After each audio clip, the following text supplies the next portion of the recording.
On a Nicolas qui est là. Bonjour, Nicolas. Oui, salut. Nicolas. Bon, moi, ça fait un petit bout que je n'ai pas appelé. Là, c'est moi le complotiste. Là. J'avais appelé, la dernière fois que j'avais appelé, je pense que c'était pour parler de la PIN de l'ONU, là, de la PIN mondialiste d'Arruda.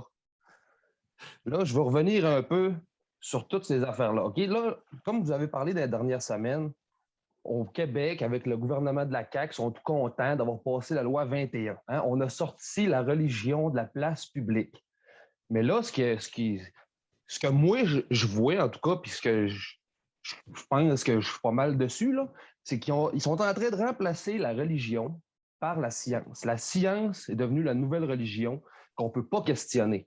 Tu ne peux pas remettre en doute, tu ne peux pas questionner. Comme dans le temps, si tu questionnais la religion catholique, tu étais un fou, tu allais aller en enfer, puis c'est patati patata. Aujourd'hui, si tu critiques la science et les scientifiques, tu es un complotiste. C'est simple et clair de même.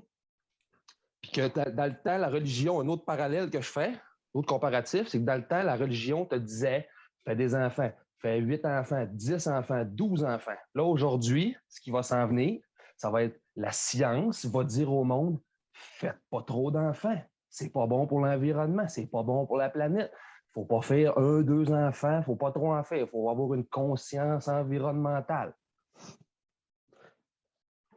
Trouves-tu que ça fait du sens un peu? Ben, écoutez, on vous écoute. Lâchez-vous. OK. Ben là, vous n'avez pas tout faux, là. Allez-y, moi, continuez. Moi, c'est le même que je le vois, en tout cas. C'est votre gestalt, c'est votre compréhension du tableau actuel. Je vous écoute, on est là pour ça. Là, je veux faire un peu du coq à l'âne, mais en tout cas, je veux rester quand même dans le même sujet. Au Québec, là, on a deux entités. L'Unité permanente anticorruption, l'UPAC, puis l'AMF, l'Autorité des marchés financiers. Eux autres, là, ils font quoi en ce moment, eux autres? Hein? La corruption, là, elle est où la corruption? Elle est dans le gouvernement, la majeure partie de la corruption. Ils font quoi, eux autres?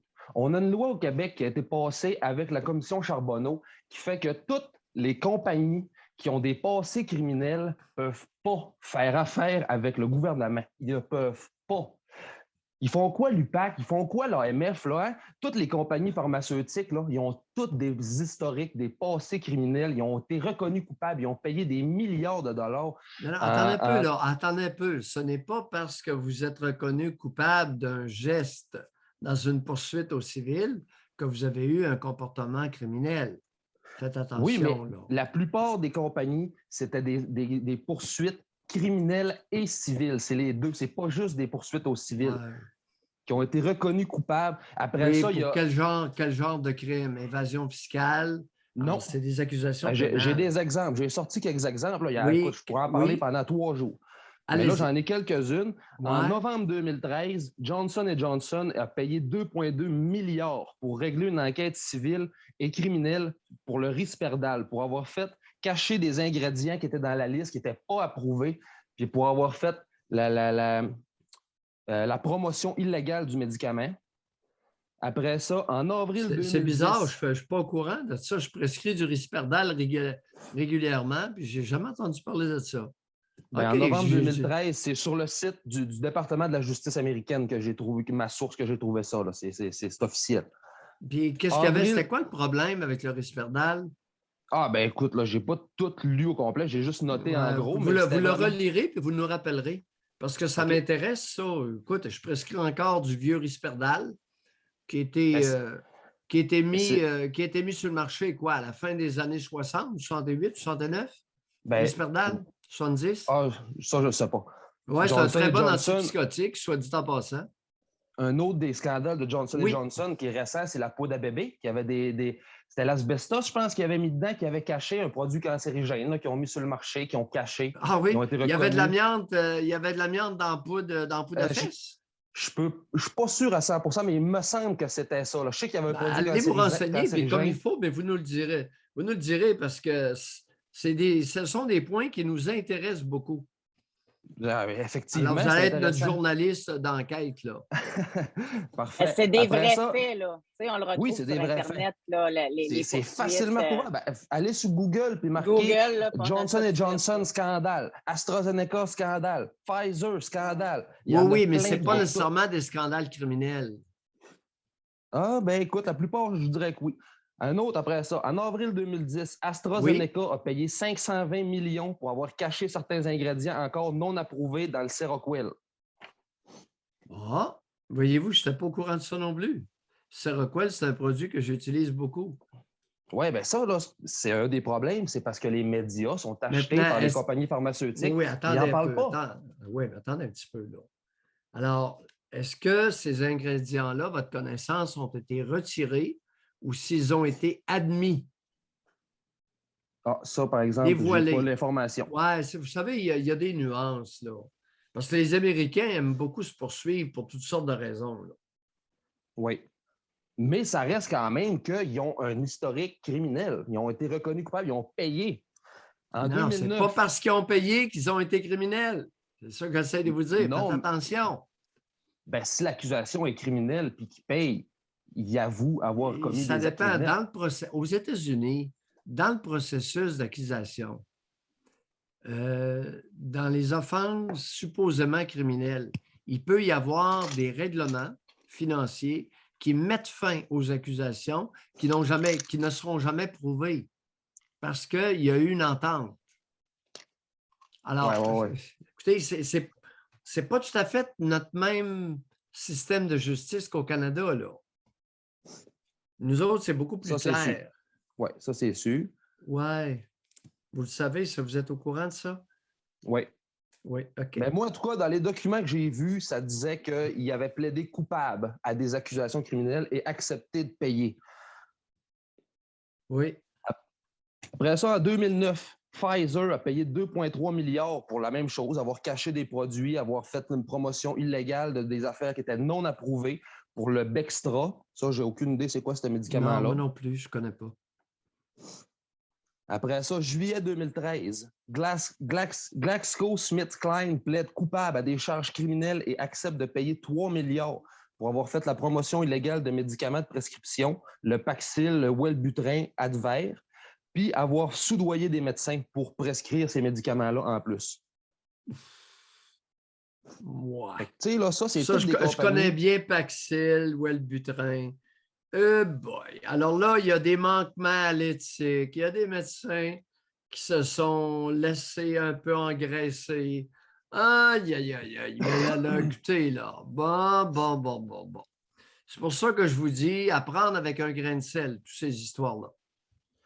Oui, ça, je suis d'accord. Puis c'est pour ça que moi, je dis, l'AMF puis l'UPAC, vous faites quoi? Faites-là l'enquête. Si après ça, l'enquête est faite, puis ils nous disent on n'a rien trouvé, bien, leur job va avoir été fait, même si ce n'est pas de notre faveur aux complotistes, si je peux dire ça, là, même si ce n'est pas dans notre faveur à nous autres, le peuple, bien, au moins, dites-nous-les que vous l'avez fait la job. Faites l'enquête, allez-y, vous avez l'autorité, vous avez le pouvoir de le faire, c'est votre job, vous êtes là pour ça. Est-ce que vous considérez les enveloppes brunes comme un crime? Oui. C'est évident. Okay. Puis après ça, une autre compagnie que le gouvernement fait affaire avec, la firme de conseil. Vous savez, eh boy, la vertu peut s'approcher beaucoup du vice. À vouloir être trop vertueux, là, pas sûr que c'est génial comme idée, en autant que c'est raisonnable. Oui, ça c'est vrai. Mais à vouloir être plus blanc que Mme Blancheville, là, oh, vous pourriez vous tirer dans le pied.